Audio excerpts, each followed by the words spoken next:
शांति। अभी तक के एपिसोड्स में हमने ये सुना कि कैसे हम जीवन में लक्ष्य बनाकर चलते हैं तो हमें भगवान की भी मदद मिलती है, प्रकृति की भी मदद मिलती है, अपने सभी साथियों की भी मदद मिलती है। और लक्ष्य बनाकर चलने से हमें एक प्रत्यक्ष रूप से एहसास होता है कि जैसे हम सही दिशा में चल रहे हैं, उसकी हमें महसूसता होती है। और ये भी अनुभव किया है कि इस यात्रा में हमें ऐसे विशेष अनुभव होते हैं, उन अनुभवों के आधार पर हमें लगता है कि हमारा मार्ग जो है वो सही दिशा में जा रहा है, हमारे यात्रा में चलने की गति जो है वह ठीक है, हम मंजिल पर पहुंच जाएंगे, हर हाल में हम अपने लक्ष्य को प्राप्त करेंगे, ऐसा हमें एक विश्वास रहता है। ऐसे विशेष अनुभव परमात्मा पिता के द्वारा कराए जाते हैं। लेकिन इन सब के लिए बहुत जरूरी ये है कि हमें अपने लक्ष्य की निरंतर स्मृति रहे।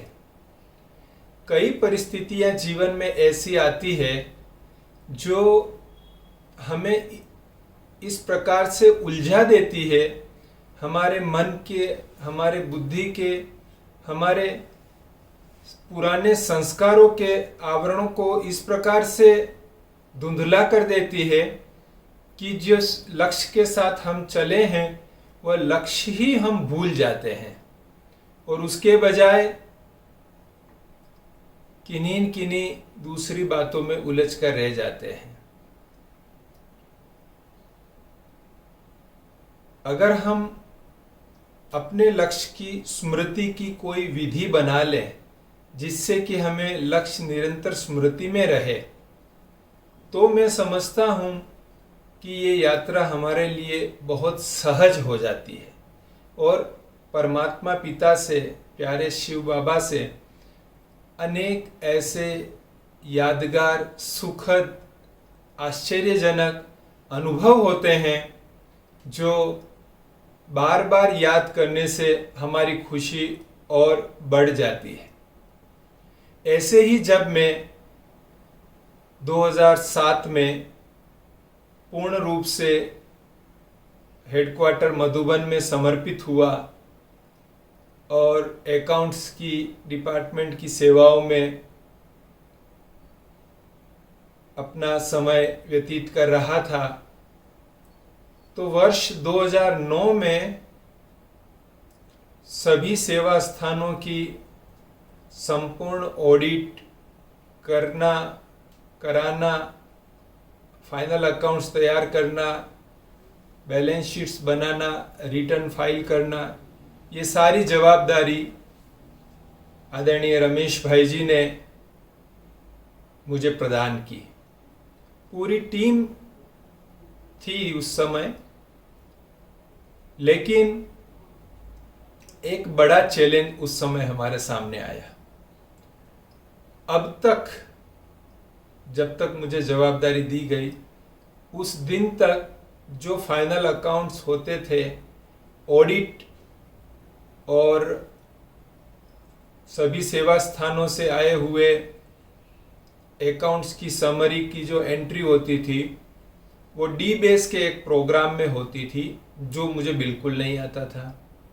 हमारे पूर्व के साथी सारा उसी में करते थे और मैंने टेली में काम किया हुआ था, या एक्सेल में मैं काम करता था, या जो सरल अकाउंट्स करके एक सिंपल सॉफ्टवेयर बनाया था सेंटर्स पर एंट्री करने के लिए, वो मैं जानता था। लेकिन अगर सभी सेंटर्स के अकाउंट को मर्ज करके बैलेंस शीट बनाना हो तो उसके लिए कोई बहुत अच्छी क्वालिटी का सॉफ्टवेयर हो, तभी संभव है कि हजारों सेंटर्स के अकाउंट उसमें बन सके। फिर हमने तुरंत निर्णय लिया कि हम टेली सॉफ्टवेयर में अपना फाइनलाइजेशन करेंगे। तो सभी सेंटर्स के जो समरी आती थी वो हमने फिर टेली में एंट्री करवानी शुरू किया। अब आप समझ सकते हैं कि हजारों सेंटर्स के अकाउंट्स को टेली में पुनः एंट्री कराना और फिर उसको मर्ज करके बैलेंस शीट बनाना एक बहुत ही टफ टास्क हमारे सामने था। और मेरे अनुभव के हिसाब से वो कुछ ज़्यादा ही बड़ा टास्क था। लेकिन जैसे बताया कि बाबा पर विश्वास, बड़ों की आज्ञाओं में विश्वास, तो जैसे हुआ ही पड़ा है। हमने कहा कि हम मेहनत जो भी करनी होगी इस शरीर के द्वारा हम कर लेंगे, बाकी सब बाबा आपको करना है। हम रात दिन हमने वो वर्ष में प्रयास किया। सोने का भी कब होता था कुछ याद नहीं है। इतनी मेहनत हमको उस वर्ष में करनी पड़ी, लेकिन खुशी खुशी से।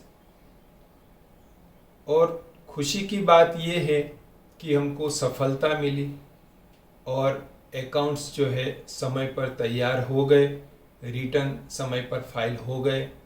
रमेश भाई जी भी बहुत खुश हुए। एक बहुत बड़ा चैलेंज यज्ञ के सामने उस समय खड़ा हुआ था, संस्था के सामने खड़ा हुआ था, और वो बहुत ही सरलता से पूरा हो गया। ये एक बहुत खुशी की बात है। हालांकि पूरी ही अकाउंट्स टीम को उस वर्ष बहुत ज़्यादा मेहनत करनी पड़ी थी, जिसको हम कहते हैं कि पढ़े लिखे मजदूर की तरह मेहनत किया, लेकिन ये कार्य हो गया। तो एक कॉन्फिडेंस क्रिएट हुआ कि हाँ, आगे भी और अच्छी तरह से कर सकेंगे। लेकिन इसके पीछे एक अनोखा विश्वास क्रिएट हुआ कि हम भारत के सेवा केंद्रों की इंचार्ज बहनों के साथ और अकाउंट्स लिखने वाले भाई बहनों के साथ प्रत्यक्ष रूप से जुड़ गए। और उनसे जुड़ने के कारण जो मेरा एक लक्ष्य था कि मैं सारे ही विश्व के साथ जुड़ूं, तब जाके सतयुग में श्रेष्ठ पद प्राप्त कर सकूंगा, तो उस दिशा में ये एक महत्वपूर्ण कदम साबित हुआ।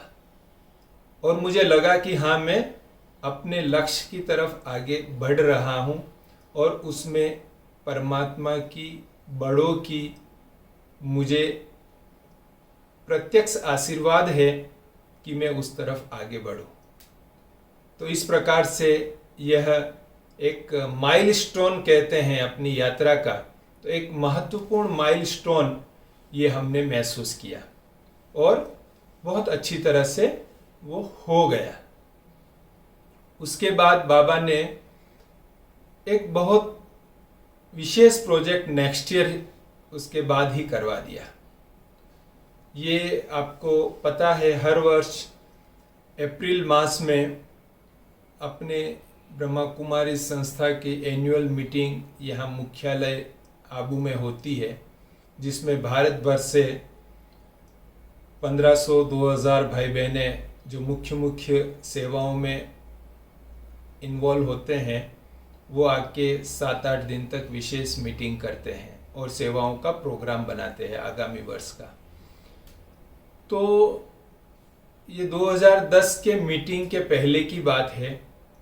मैं किसी कार्यवश अहमदाबाद गया हुआ था और 8 अप्रैल को रिटर्न हुआ। 3-4 दिन के लिए गया था और 8 अप्रैल को रिटर्न हुआ। और 9 तारीख शाम को मीटिंग की शुरुआत होनी थी। तो मैं भी मीटिंग मेंबर था, तो मैं 8 तारीख को आया और अपना रजिस्ट्रेशन करा के फाइल लेने के लिए गया। तो रजिस्ट्रेशन करने वाले भाई ने कहा कि इस बार तो आपका भी प्रेजेंटेशन है। मैंने कहा मेरा प्रेजेंटेशन है? बोले हाँ, देखिए एजेंडा में आपका नाम है और आपको प्रेजेंटेशन देना है। मुझे आश्चर्य हुआ, मैंने एजेंडा निकाल के देखा तो 10 तारीख सवेरे के सेशन में मेरा नाम था कि नवीन सेवाओं के लिए प्रेजेंटेशन। मुझे उसके बारे में कुछ भी पता नहीं था और बड़ी मीटिंग में पहली बार मुझे कोई प्रोजेक्ट प्रेजेंट करना था जिसकी मुझे कोई भी न पूर्व सूचना थी न कोई पूर्व तैयारी थी। मैं शाम को आदरणीय निर्वेर भाई जी से मिला, जो ये एजेंडा तैयार करवाते हैं और मीटिंग का संचालन करते हैं।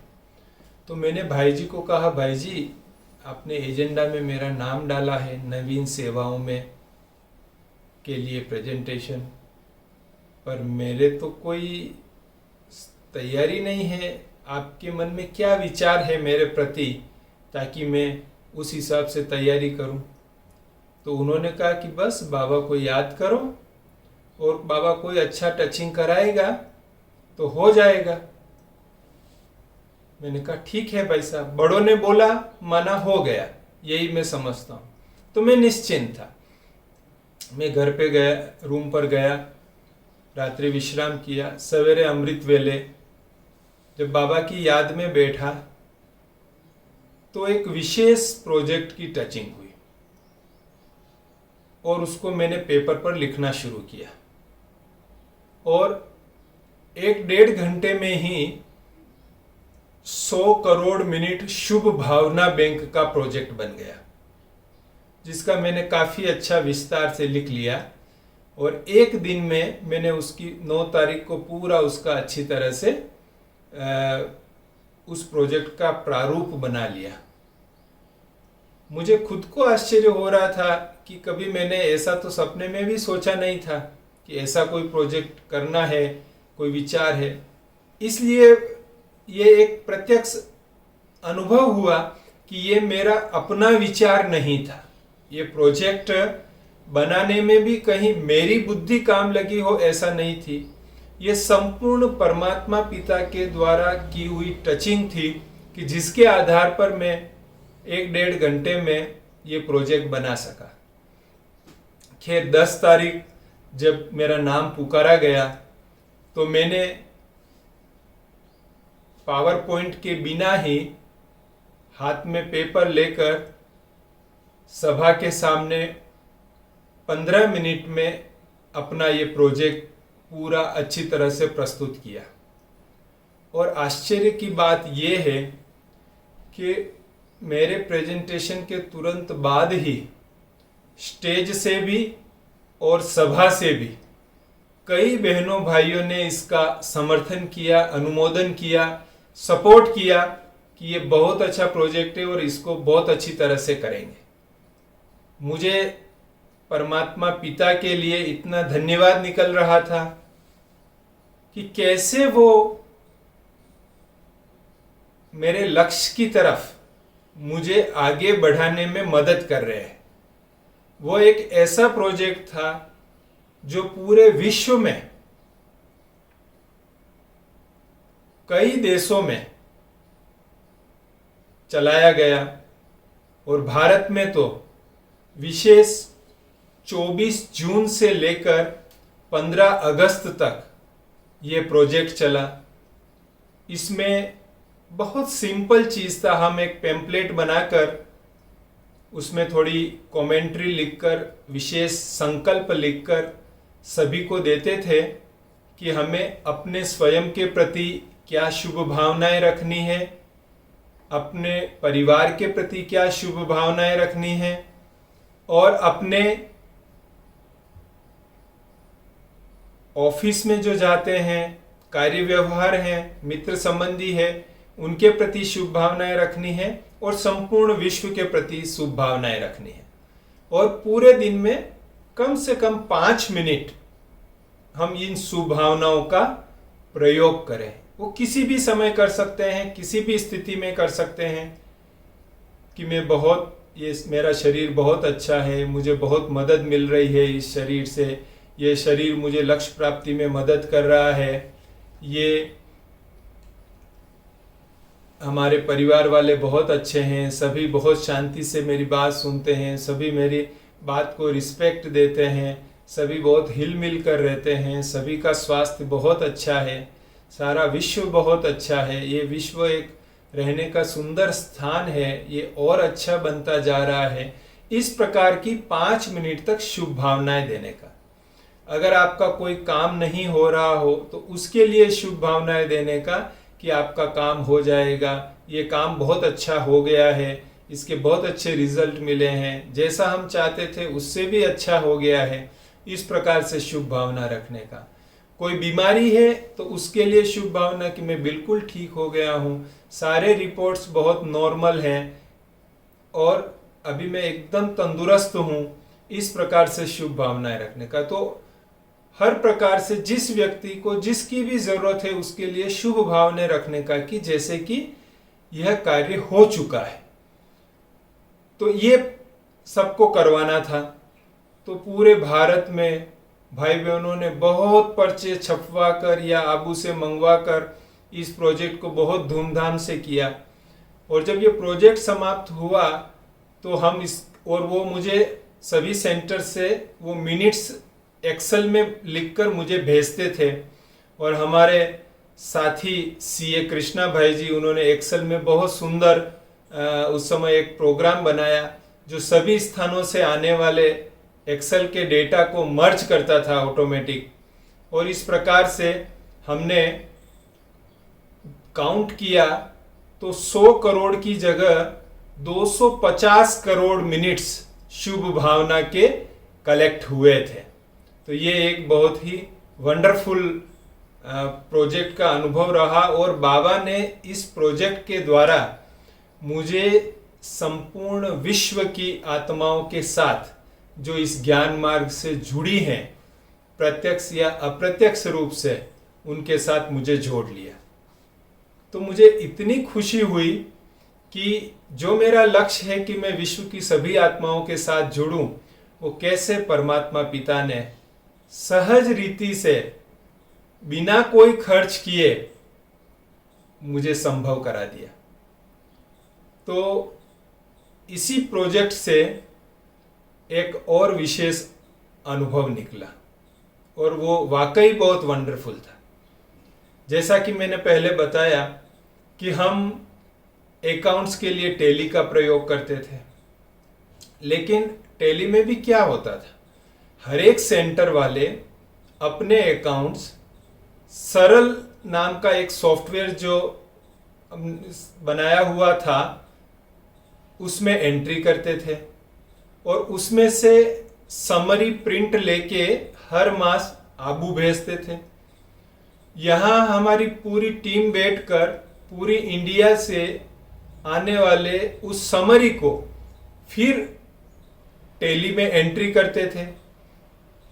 तो हमको सेंटर के अकाउंट्स की भी ऑडिट करनी पड़ती थी और फिर जो यहाँ एंट्री होती थी उनकी समरी की, उसकी भी एंट्री करनी पड़ती थी, ऑडिट करनी होती थी। तो डबल हमको ऑडिट करनी होती थी और एंट्री करने में काफ़ी समय जाता था। तो इस प्रकार से बहुत ही मेहनत करनी पड़ती थी। हम रात दिन उसी में लगे रहते थे कि ये कार्य कैसे सरल हो। हमारे आदरणीय रमेश भाई जी हमको बार बार मोटिवेट करते थे, बताते थे कि आजकल दुनिया में ऐसे ऐसे सॉफ्टवेयर है जो एक जगह एंट्री करो तो ऑटोमेटिक मर्ज हो जाता है, फिर आप क्यों इतनी मेहनत करते हो, क्यों ऐसा सॉफ्टवेयर नहीं लेते हो, बनाते हो। तो हमने कहा भाई साहब कोशिश करते हैं। तो हमने टैली वालों से बात किया कि क्या ऐसा संभव है कि हमारे सभी सेंटर वाले भी एंट्री टैली में ही करें और टेली में ऑटोमेटिक मर्ज हो जाए, हमको वापस एंट्री नहीं करनी पड़े यहाँ आबू में, और हमारा कार्य सहज हो जाए। क्योंकि ये बड़ा ही टाइम कंज्यूमिंग, अटेंशन देने वाला और मेहनत वाला कार्य था, लेकिन बाबा की सेवा के हिसाब से प्यार से हम कर रहे थे। तो टेली वाले आए, उन्होंने सारा हमारे से समझा, फिर उन्होंने कहा कि हाँ हो सकता है, हम आपको पूरा चार्ट बना के देंगे। उसके बाद बॉम्बे से उनका वाइस प्रेसिडेंट भी आया यहाँ आगू में और हमारे साथ मीटिंग किया, उसको भी पूरा हमने समझाया। उन्होंने कहा ठीक है, हम आपके लिए ये करेंगे और हम आपको कोटेशन बना के देंगे। तो उन्होंने 1000 सेंटर पर टेली लगाना आबू में और 1000 सेंटर पर, और 2 साल तक उसको अपडेट करना। उसका कोटेशन उन्होंने करीब 3-3.5 करोड़ रुपए का कोटेशन दिया, केवल 2 साल का ही। बाकी और भविष्य का अपडेशन का अलग चार्जेस, और कोई भी रिपोर्ट नई बनानी है तो उसका अलग चार्ज है। तो वो कोटेशन देखकर ही मेरे तो आंखें खुली की खुली रह गई। मैंने रमेश भाई जी को कोटेशन भेजा कि भाई साहब ये तो इतना कह रहे हैं। भाई साहब ने बोला कि नहीं, ये तो हमारे बजट से बहुत ज़्यादा है, इसलिए वो हमारा प्रपोजल वहीं स्क्रैप हो गया कि टेली में हम सभी सेंटर्स का नहीं कर सकते हैं। टेली में एक और भी समस्या थी कि जो कॉमर्स पढ़े हुए हैं, चार्टर्ड अकाउंटेंसी का पढ़े हुए हैं, उनके लिए टेली में एंट्री करना बहुत सहज है, लेकिन जो बहनें अकाउंट्स नहीं पढ़ी हैं, कंप्यूटर भी पूरा नहीं जानती है, उनके लिए टेली में एंट्री करना बहुत मुश्किल था। इसलिए भी वो हमारे लिए सेट नहीं हो रहा था। फिर अहमदाबाद की एक कंपनी को नया सॉफ्टवेयर बनाने के लिए कॉन्ट्रैक्ट दिया। उनके साथ कई मीटिंग्स करके हमारा सारा सिस्टम उनको समझाया। उन्होंने काम शुरू किया, उसको हमने कुछ 6-7 लाख रुपया एडवांस भी दिया। उन्होंने 6-8 महीने तक उस पर कुछ काम किया, लेकिन कुछ भी हमारे लिए उपयोगी सिद्ध नहीं हुआ और वो प्रोजेक्ट भी हमें स्क्रैप करना पड़ा। इधर हर वर्ष सेंटर्स की संख्या बढ़ती जा रही थी, कार्य का लोड भी बढ़ता जा रहा था, और बिना प्रॉपर सॉफ्टवेयर के ये सब करना संभव नहीं हो रहा था। बहुत मुश्किल बढ़ती जा रही थी, और रमेश भाई जी की निरंतर प्रेरणा थी कि आप ऐसा सॉफ्टवेयर तैयार करो जो सारा ऑटोमेटिक हो जावे, मर्ज नहीं करना पड़े, ये हो जावे। वो कहते थे कि मेरा एक फ्रेंड अमेरिका में रहता है, उसकी कंपनी की एक ब्रांच यूरोप में है, तो यूरोप वाले वहाँ एंट्री करते हैं, अमेरिका में ऑटोमेटिक उनको दिखाई भी देता है और अकाउंट्स भी ऑटोमेटिक मर्ज होके बन जाता है, तो आप इस तरह का सॉफ्टवेयर बनवाइए। मैंने कहा भाई साहब ठीक है, अभी आप संपूर्ण जवाबदारी दे रहे हैं तो हम उसके लिए कुछ ट्राई करते हैं। और उसी समय ये गुड विशेष बैंक का प्रोजेक्ट चल रहा था। 7 अगस्त की बात है, 15 अगस्त को प्रोजेक्ट पूरा हो रहा था, 7-8 दिन बचे थे। तो मुझे अचानक ख्याल आया कि सारे विश्व में जो संस्था से जुड़े भाई बहनें हैं वो इन शुभ भावनाओं का प्रयोग कर भी रहे हैं, करवा भी रहे हैं, और मेरे पास रिजल्ट भेज रहे हैं जो आश्चर्य करने वाले रिजल्ट हैं। किसी का कैंसर ठीक हो रहा था, किसी का वर्षों से बोली चाली बंद थी भाइयों में, वो शुरू हो गई, किसी का फैमिली डाइवोर्स की कगार पर था, वो ठीक हो गया। ऐसे ऐसे बहुत अच्छे अच्छे रिजल्ट आ रहे थे इन शुभ भावनाओं के कारण। तो हमने कहा सारे भाई बहनें शुभ भावना का प्रयोग कर रहे हैं तो हम भी तो करें, तो क्यों नहीं हम इस सॉफ्टवेयर के लिए जो हमको बनाना है उसी के लिए कोई हम शुभ भावना रखें। तो अकाउंट्स में मेरे जो भी सेवा साथी थे उनको मैंने एकत्रित करके एक मीटिंग की और उनको कहा कि देखिए सारे विश्व में अभी शुभ भावना का ये जो प्रोजेक्ट चल रहा है उसके अच्छे रिजल्ट मिल रहे हैं, तो हम भी अपने नए सॉफ्टवेयर के लिए शुभ भावनाओं का प्रयोग करते हैं। और मैंने उनको कमेंट्री दिया कि हम रोज शाम को 7 से 7:30 जो मेडिटेशन करते हैं उसमें 7:15 बजे से 7:30 बजे 7:15 to 7:30 15 मिनट के लिए इस सॉफ्टवेयर के लिए हम गुड विशेष रखेंगे। क्या गुड विशेष रखेंगे कि अपनी संस्था का एक बहुत अच्छा अकाउंटिंग सॉफ्टवेयर बन गया है जिसमें सभी सेंटर वाले बहुत सरलता से एंट्री कर रहे हैं, बहुत खुशी मिल रही है उनको एंट्री करते हुए। हमको आबू में वापस एंट्री नहीं करनी पड़ती है और सीधा बैलेंस शीट बन जाता है। हमारा कार्य भी बहुत सहज हो गया है, बहुत एक्यूरेट है और सबको बहुत सुख देने वाला है और बहुत कम खर्चे में बन गया है। ऐसे ऐसे हमको शुभ भावनाएं रखनी है। शुभ भावनाओं के प्रयोग में आपने देखा होगा कि जो काम अभी भी होना बाकी है, लेकिन जो हमारा लक्ष्य है वो जैसे हमने सिद्ध कर लिया है, इस प्रकार से हमको बोलना होता है, इस प्रकार से संकल्प करने होते। हो रहा है नहीं, हो गया है। जैसे सॉफ्टवेयर बन गया है, सभी बहुत अच्छा यूज कर रहे हैं, अब ये भविष्य में होना है लेकिन आज ही हो गया है, ऐसा मानकर हम शुभ भावनाएं रखते हैं। ये इसकी मुख्य विशेषता है। इन शुभ भावनाओं की शक्ति इसी में है कि इसमें कहीं भी डाउट नहीं होता है, लेकिन एक सर्टेनिटी होती है, एक निश्चितता होती है कि जैसे ये काम हो गया, होना है, होगा या नहीं होगा वो डाउट नहीं, तब हमें बहुत अच्छा रिजल्ट मिलता है। तो हमने इसी प्रकार से ये शुभ भावना का प्रयोग किया और अब ये तो मन की बात है, सभी ने अपने अपने हिसाब से उन शुभ संकल्पों को किया होगा। मैंने अच्छी तरह से वो शुभ संकल्प किए क्योंकि सबसे ज्यादा प्रभावित मैं ही था। तो और किसी कार्य से मुझे 14 अगस्त को अहमदाबाद जाना हुआ, तो मैं 14 अगस्त जब अहमदाबाद गया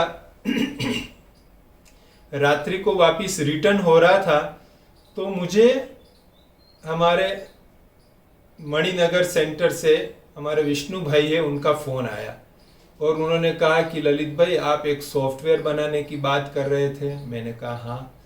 तो कहा कि यहाँ पर हमारे क्लास में एक भाई आते हैं जो सॉफ्टवेयर इंजीनियर है और वो बहुत होशियार है और वो आपकी मदद कर सकते हैं, इसमें अपनी मदद कर सकते हैं। मैंने कहा आप मेरा नंबर उनको दे दीजिए और मुझे भी उनका नंबर दे दीजिए, तो मैं बात करके देखता हूँ कि वो कितना कर पाएंगे, कैसे कर पाएंगे। तो उन्होंने मुझे मैसेज भेजा और वो भाई का नाम और नंबर भेजा। तो वो अहमदाबाद के निखिल भाई थे, तो मैंने उनसे फ़ोन पर बात किया। करीब हमारी आधे घंटे बात हुई, कार में ही जा रहे थे हम। तो हमने कहा कि ये हमारे संस्था का पूरा अकाउंटिंग सिस्टम है, ये सेटअप है और ये हमको सॉफ्टवेयर चाहिए। तो उन्होंने कहा कि हाँ ठीक है, बन सकता है। मैंने कहा अगर ऐसी बात है तो फिर मैं 2-3 दिन बाद आपसे मीटिंग करने के लिए पुनः आऊँगा। और मैं वापस 18 तारीख को मीटिंग करने के लिए अहमदाबाद गया और वहाँ मणिनगर सेंटर पर ही एक लंबी मीटिंग हुई और मीटिंग में सारी चीज़ें डिटेल में समझी। तो उसके बाद उन्होंने कहा कि हाँ ये हो सकता है। मैंने कहा कि कितना खर्च होगा, क्योंकि बड़ा सॉफ्टवेयर है तो स्वाभाविक है पहले से ही पूछेंगे कितना खर्च होगा। तो उन्होंने कहा कि नहीं, ये तो भगवान के लिए करना है, ये कोई कॉमर्शियल काम नहीं है और मैं इसे सेवा के रूप में ही करूँगा। मुझे बड़ी खुशी हुई, मैं भगवान का धन्यवाद कर रहा था। खैर आगे की स्टोरी मैंने पूरी आपको सुनाई हुई है कि कैसे वो सॉफ्टवेयर के लिए फिर मीटिंग्स हुई। चंडीगढ़ से सौरभ भाई ने अपनी जॉब छोड़कर यहाँ आबू आए, निखिल भाई भी अपनी जॉब छोड़कर आबू आए और दोनों भाइयों ने मिलके एक छोटी सी और टीम बनाकर ये सॉफ्टवेयर बनाना शुरू किया और 1 वर्ष के अंदर अंदर ये सॉफ्टवेयर तैयार हो गया और सेंटर वालों ने यूज़ करना शुरू कर दिया। आज 6100 से ज़्यादा यूनिट्स के लिए ये सॉफ्टवेयर यूज़ किया जाता है और बहुत सरलता से हमारी 8वीं 10वीं पढ़ी हुई बहनें भी इस ऑनलाइन अकाउंटिंग ERP सॉफ्टवेयर में एंट्री करती है और बहुत अच्छी तरह से हम बैलेंस शीट बनाने लग गए। ये हमारे जीवन का एक अद्भुत आश्चर्यजनक बाबा की तरफ से गिफ्ट समझिए कि ये थी कि कैसे हम और नज़दीक से सभी से जुड़ गए। इन शुभ भावनाओं के जादू ने कमाल कर दिया, ऐसा कमाल जो जिंदगी भर के लिए एक सुखद यादगार बन गया। तो हम इन शुभ भावनाओं के द्वारा अपने लक्ष्य प्राप्ति को और भी सरल बना सकते हैं। हम सदा ये लक्ष्य रखें कि हमारा लक्ष्य प्राप्त हो चुका है। जो लक्ष्य हमारे सामने है उस लक्ष्य के प्राप्ति के ही संकल्प हमारे सामने हो कि वो प्राप्त हो चुका है, बहुत अच्छी तरह से हम वो कार्य कर रहे हैं, हम वो स्थिति को प्राप्त हो गए हैं, हमारा जीवन वैसा बन गया है। इस प्रकार से हम श्रेष्ठ संकल्प के साथ आगे बढ़ें तो ये चीज़ें संभव हो जाती है। और ये भी हमने देखा कि जब हम इस दृढ़ता के साथ आगे बढ़ते हैं, अपने लक्ष्य को निरंतर याद करते हुए, अपनी नज़र के सामने रखते हुए आगे बढ़ते हैं, तब कैसे निराकार भगवान शिव साकार में आकर हमारे संकल्पों को पूरा करते हैं। आपको आश्चर्य होगा, निराकार शिव साकार में, हाँ ये सही है। और इसके जो एग्जाम्पल्स अभी तक मैंने बताए हैं उसका सबसे ताज़ा और वंडरफुल अनुभव इस लॉकडाउन पीरियड का रहा। आप सभी जानते हैं कि अकाउंटिंग ईयर वो 31 मार्च को समाप्त होता है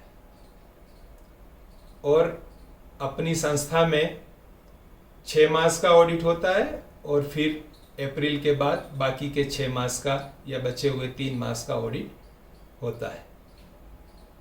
अब मार्च से ही, इवन फरवरी से ही कोरोना वायरस के कुछ केसेस इंडिया में आने शुरू हो गए और मैंने इस पर विशेष नज़र रखी हुई थी। देश विदेश के मैं इससे संबंधित समाचार पढ़ रहा था तो मुझे लग रहा था कि ये कोई विशेष बीमारी है, बड़ी तीव्र गति से फैल रही है और अभी तक इसका कोई भी सॉल्यूशन नहीं बना है और भारत में भी अगर फैलनी शुरू हुई तो कंट्रोल करना बहुत मुश्किल हो जाएगा। ऐसे ऐसे मेरे मन में विचार चल रहे थे। 22 मार्च को प्रधानमंत्री जी ने जनता कर्फ्यू का ऐलान किया और बहुत लोगों ने उसको सपोर्ट दिया और मुझे अंदाज़ा लग गया कि ये रिहर्सल है आगे आने वाले कंप्लीट लॉकडाउन की। और वही हुआ कि 25 मार्च से भारत में लॉकडाउन शुरू हो गया। पहले तो 20-21 दिन के लिए या इस प्रकार से लॉकडाउन थोड़ा थोड़ा समय के लिए रहा, लेकिन हमें बाबा ने ऐसी टचिंग दी कि ये लंबा चलने वाला है। अब खैर लॉकडाउन में हमको तो यहाँ अंदर रहना था, खाना पीने का सामान तो सब हमारे पास है, इसलिए कोई चिंता की बात नहीं। संस्था से सब प्रकार की सुविधाएं मिल रही थी।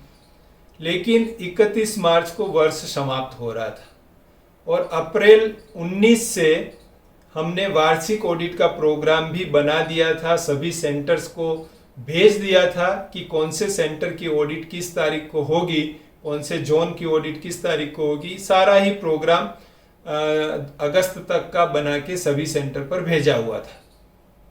अब जब ये 25 मार्च को लॉकडाउन शुरू हुआ तो बाबा की टचिंग मिली कि ये लंबा चलने वाला है, बच्चे कुछ दूसरा सोचो।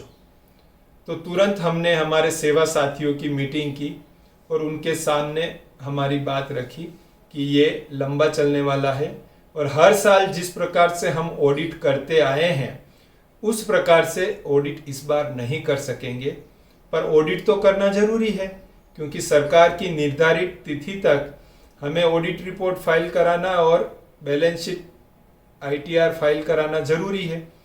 तो हमने कहा कि कोई नई विधि सोची जाए कि जिससे हम हजारों सेंटर्स के ऑडिट कर सके।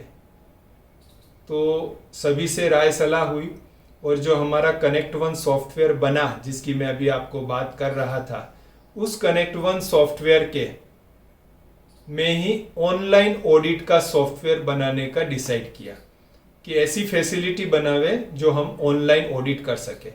और हमारे सेवा साथी ने दिन रात मीटिंग करके पूरा डॉक्यूमेंटेशन तैयार किया। ये सबसे पहली बाबा की मदद ये कहो जो हमको ऐसा विचार दिया कि इंतजार नहीं करो, इंतजाम करो। और ये प्रत्यक्ष एग्जाम्पल था कि इंतजाम करना शुरू कर दिया कि ऑनलाइन ऑडिट का प्रोग्राम बनाया जाए। तो हमारे सेवा साथियों ने पूरा डॉक्यूमेंट तैयार किया कि कैसे ऑनलाइन ऑडिट होगी, कैसे ये फैसिलिटी डेवलप होगी, कैसा इसका फ्लो चार्ट रहेगा और क्या डेवलपमेंट करना है सॉफ्टवेयर में। और हमारी जो सॉफ्टवेयर टीम है, हमारे सौरभ भाई जी और उनकी पूरी टीम, उन्होंने न दिन देखा न रात और इतनी मेहनत करके इतना वंडरफुल फैसिलिटीज इस सॉफ्टवेयर में डेवलप किया जो हम 1-1.5 मास में ही उस प्रोसेस को शुरू करने में सफल हुए। और इसके लिए एक शर्त ये थी कि ऑडिट तभी हो सकती है कि जब सेंटर्स वालों ने अपनी एंट्री कनेक्ट वन में कर दी हो, फिर बिल वाउचर्स को जो उनके पास हैं उनको स्कैन करके उन एंट्री के साथ अटैच करें और अकाउंट सबमिट करें, तो फिर ये ऑडिट पॉसिबल होती है। तो इसके लिए पूरे भारत में बहनों भाइयों को तैयार करना था कि वो स्कैन करके अपलोड करें। कई सेंटर्स की एंट्रीज उनके मुख्य सेंटर पर होती थी क्योंकि उनके पास कंप्यूटर नहीं थे, चलाना नहीं आता था, डरते थे, जानते नहीं थे अकाउंट्स के बारे में। तो हमारे लिए चैलेंज ये था कि उनसे एंट्री कैसे करवाए, क्योंकि लॉकडाउन था, एक दूसरी जगह जा नहीं सकते थे। बहुत से सेंटर पर कंप्यूटर थे लेकिन वो अकाउंटिंग नहीं जानते थे। तो उन सब के लिए हमने फ्री कॉन्फ्रेंस कॉल ऐप के द्वारा ट्रेनिंग शुरू किया और शाम को YouTube पर स्पेशल सेशन रखे सिखाने के। और हमारे बहनों भाइयों ने बहुत उमंग से वो सीखना शुरू किया। डेली प्रतिदिन दिन में 12:30 से 1:30 बजे तक हम फ्री कॉन्फ्रेंस कॉल पर सबसे मिलते थे, उनको गाइड करते थे और रात को 8:30 से 9:30 बजे YouTube पर उनको पूरा एंट्री करना सिखाते थे, कंप्यूटर सिखाते थे। तो बड़ा उमंग उत्साह का वातावरण सब जगह बन गया और सभी ने खुशी खुशी से एंट्री भी शुरू किया और उसमें स्कैन करके बिल वाउचर्स अपलोड करना भी शुरू किया। हम 3 साल से ऑनलाइन ऑडिट का सोच रहे थे लेकिन समय के अभाव के कारण हम उसे नहीं कर पा रहे थे। लेकिन समय, इस विश्व नाटक में ऐसा समय आया जो कंपल्सरी सबको समय मिल गया और उस समय मिलने के कारण ये डेवलपमेंट भी पॉसिबल हो गया। और हमारे भाइयों बहनों ने सीख कर स्कैन करना भी सीखा कि मोबाइल से कैसे स्कैन करना है और उन्होंने बिल्स वाउचर्स अपलोड किए। और हमने 24 जून से ऑडिट की डेट्स भी डिक्लेयर कर दी कि हम 24 जून से ऑनलाइन ऑडिट शुरू करेंगे। हर एक जोन वाइज डेट दे दिया और 3 सितंबर को पूरा करने का टारगेट भी दे दिया। और आपको ये बताते हुए बहुत खुशी हो रही है कि इंडिया में कई प्रकार की टीम बनी, जिसमें गाइड्स बने, जिसमें एग्जामिनर्स बने, चेकर्स बने, ऑडिटर्स की टीम बनाई और किस प्रकार से ऑनलाइन पूरा ऑडिट 3 सितंबर तक 6100 ब्रांचेस का ऑनलाइन ऑडिट परमात्मा पिता ने पूरा करवा दिया। ये किसी बड़े आश्चर्य से कम नहीं है जो इतने समय में, इतने कम समय में ऑनलाइन ऑडिट का सॉफ्टवेयर तैयार करके सहज रीति से 100% ऑडिट करवाना, 100% ऑडिट, ये किसी आश्चर्य से कम नहीं है। आज भी कई बड़ी बड़ी कंपनियों के, सॉफ्टवेयर कंपनीज के, या हमारे साथी जो चार्टर्ड अकाउंटेंट से जो बड़ी बड़ी कंपनीज के ऑडिट्स करते हैं, वो जब इस बात को उन्होंने सुना तो उन्होंने कहा कि ये असंभव कार्य संभव हुआ है। जो कम पढ़ी लिखी बहनें, कंप्यूटर नहीं जानने वाली बहनें भी ऑनलाइन अकाउंटिंग, ऑनलाइन स्कैनिंग करके डालना और ऑडिट करवाना, ये चीज एक आश्चर्य से कम नहीं है।